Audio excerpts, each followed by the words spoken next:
worked with a man named David for 5 years. He was the office Zen master.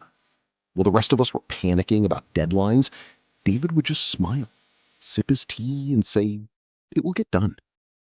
He was in his late 50s, had a wife, 2 grown kids, and a garden he was immensely proud of.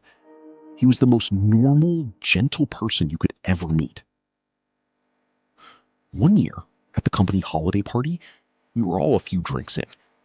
I ended up sitting with David at a quiet table. We started talking about our pasts, and I asked him what he was like when he was younger. He got a distant look in his eye and said with that same serene smile, "I was a very different person." Then he told me.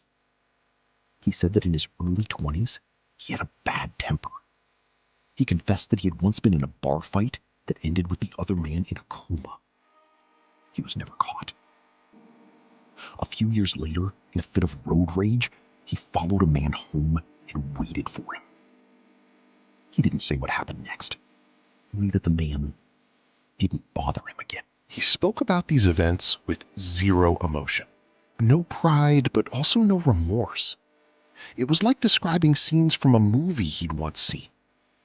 He ended his confession by saying, "Then I met my wife, and I decided I didn't want to be that person anymore. So I stopped." He took a sip of his water and changed the subject to his garden. I went home that night and couldn't sleep. The man I saw as a pillar of calm was a dormant volcano. His peace wasn't an absence of violence, it was a conscious daily decision to suppress it.